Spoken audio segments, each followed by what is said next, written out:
यहाँ उपस्थित सभी लोग मेरे लिए आदरणीय हैं और हर एक का नाम लेना तो संभव नहीं है, इसलिए मैं आदरणीय कहूँगा तो आप अपना अपना नाम उच्चारण कर दीजिए। आदरणीय हम सबको मैं प्रणाम करता हूँ। और रायपुर के इतिहास में शायद साहित्यिक गोष्ठी का ऐसा उदाहरण मिलना बहुत मुश्किल है। पूर्णतः साहित्यिक बातों को समर्पित ये गोष्ठी आज संपन्न हो रही है। भाई सुखनवर, जिन्हें मैं हम काफिया कहता हूँ अपना, हम काफिया माने जैसे रामेश्वर, सुखनवर, जागेश्वर, सभी वर हैं, वधु कोई नहीं है। तो ये 79 में मैं रायपुर आया था और उन दिनों भाई कावी शैदरी और रजा हैदरी और विश्वनाथ जोशी और डॉक्टर बिहारी लाल साहू, इन लोगों के साथ में हम लोग रात भर रायपुर की सड़कों में गजलें बनाते हुए बिता देते थे। रात भर, जिसको हम लोग गजलानंद कहते थे। और सारे शेर और पूरी गजल जिसको भी सबसे ज्यादा पसंद आती थी उसी को समर्पित कर देते थे। भाई कावी शैदरी उर्दू के मामले में, गजल के मामले में मेरे गुरु हैं और छत्तीसगढ़ी के मामले में मैं इनका गुरु हूँ। तो एक दूसरे के हम गुरु हैं।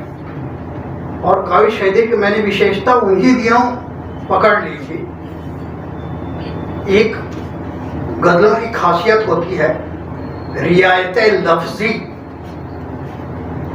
इन्होंने एक शेर कहा है, बड़ा जबरदस्त शेर कहा है, जिसने चादर में सदा पांव समेटे अपने, जिसने चादर में सदा पांव समेटे अपने, उसने दुनिया में कभी हाथ पसारा ही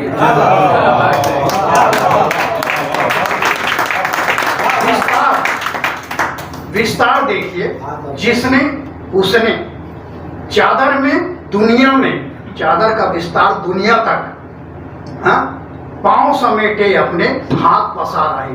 उल्टी उल्टी बातों से जो बात पैदा की इन्होंने, जो इससे मैं बड़ा प्रभावित रहा। और कावी शैदरी जी ने मेरा बड़ा मार्गदर्शन भी किया। और ये माहौल जो मोमीन पारा का माहौल है, जिसमें सबसे बड़ी बात यह है कि इन्होंने इंसानियत को सबसे ज्यादा महत्व दिया, धर्म को नहीं, इंसानियत को सबसे ज्यादा महत्व दिया और विचारों के नाम से भारतीयता को महत्व दिया। ये बहुत बड़ी बात मैंने सीखी। कावी शैदरी जनाब कहते थे कि भाई हमको किसी प्रेम का अगर उदाहरण देना है तो लैला मजनू का उदाहरण देके क्या करेंगे, हम भारतीय लोग हैं, हम राधा कृष्ण का उदाहरण देंगे। प्रेम के मामले में ये भी पराकाष्ठा है। तो ये जो भारतीयता है इनके चिंतन में, इसने मुझे हमेशा प्रभावित किया। भाई सुखनवर हुसैन जी को इस गजल संकलन के प्रकाशन पे मैं 3 बातों के लिए धन्यवाद देना चाहूँगा, बधाई देना चाहूँगा। पहली बात तो यह है कि उन्होंने उर्दू गजलों की पुस्तक को देवनागरी लिपि में प्रकाशित करवाया। ये बहुत बड़ी बात है। यही विस्तार है, आम लोगों तक पहुंचने की कला है। वो चाहते तो उर्दू में ही प्रकाशित कर लेते, लेकिन केवल उर्दू जानने वाले लोग ही उसको पढ़ पाते और समझ पाते। लेकिन देवनागरी लिपि में छपने के कारण आम आदमी भी से पसंद। और सबसे बड़ी बात दूसरी जो बधाई इनको देना चाहता हूँ कि भाषा जो है, जिसको कावी शैदरी अभी हिंदुस्तानी बोल रहे थे, न हिंदी न उर्दू, शुद्ध उर्दू भी नहीं, शुद्ध हिंदी भी नहीं, हिंदुस्तानी जो शब्द अचानक दिमाग में क्लिक हुआ उसी को इस्तेमाल करना। इस तरह से जो आम आदमी की जबान है उस जबान में गजल कहना ये ज्यादा कठिन काम है।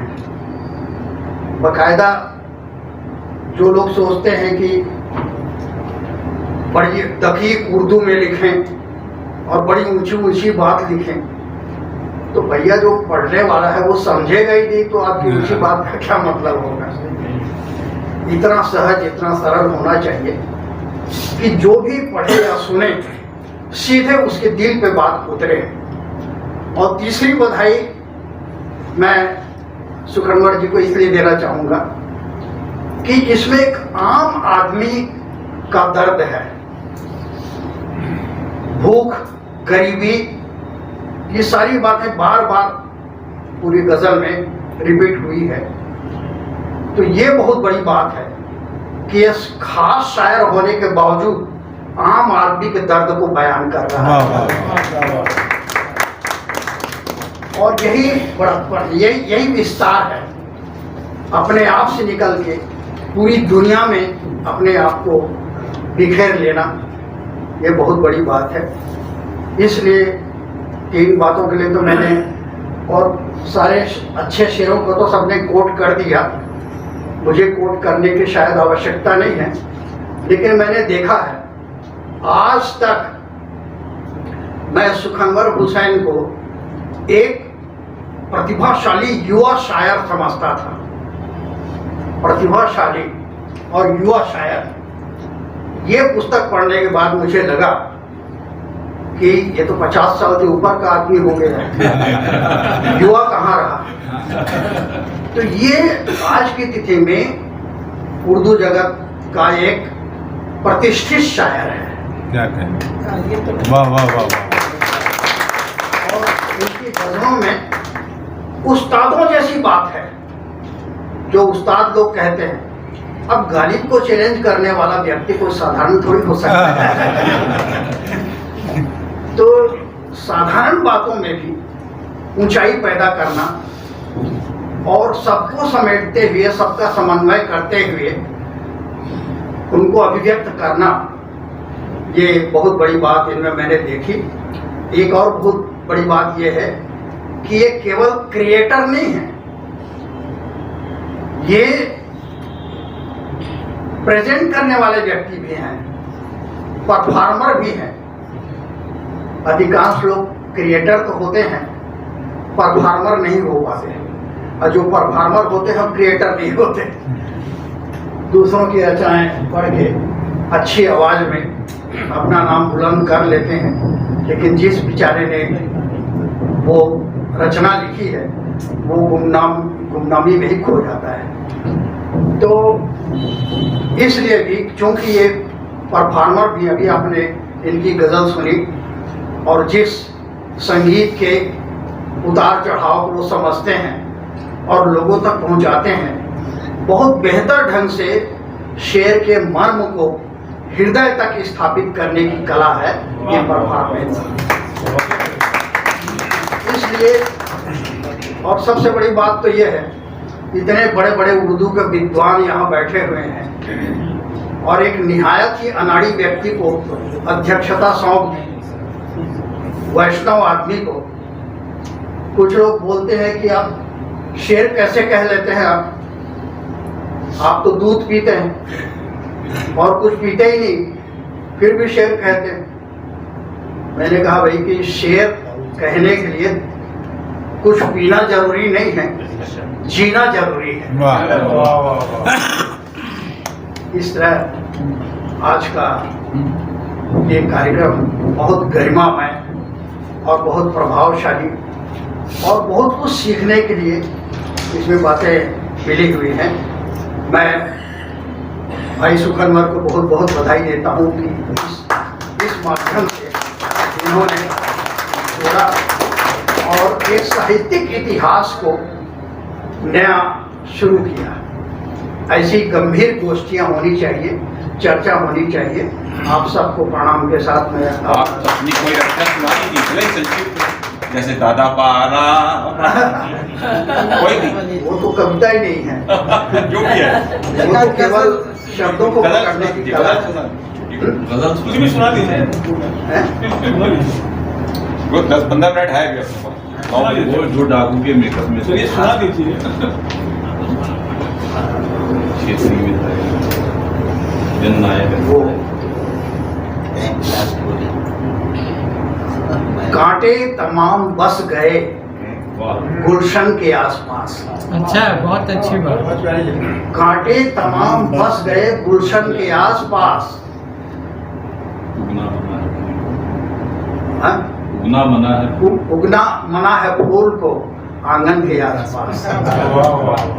जितनी है परेशानियां जीवन के आसपास, उतनी तो नागिने नहीं चंदन के आसपास।